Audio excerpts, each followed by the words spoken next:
Asriel Hermansyah menangis bahagia saat lamar Sarah Menzel. Asriel Hermansyah menangis bahagia saat melamar sang kekasih, Sarah Menzel. Diketahui Asriel Hermansyah telah melamar Sarah Menzel di hadapan keluarganya dan juga keluarga sang kekasih, bertepatan di hari ulang tahunnya, Kamis, tanggal 27 Juni tahun 2024. Sebelum prosesi lamaran tersebut, Asriel Hermansyah mengaku merasa sangat gugup sampai gemetaran. Gemetaran dari tadi, kata Asriel, dikutip dari tribunnews.com dari YouTube The Hermansyah A6, Jumat, tanggal 28 Juni tahun 2024. Putra Anang Hermansyah dan Krisdayanti ini bahkan tidak bisa menahan air matanya.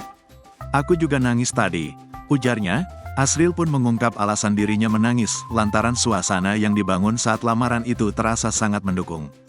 Keluarga Asriel hadir dan menyaksikan lamaran tersebut. Maka dari itu, saat lamaran berlangsung, ia merasa sangat bahagia sampai menangis. Karena apa ya? Momennya keluarga lagi ngumpul terus momennya itu mendukung gitu. Ada adik-adik, terang Asriel.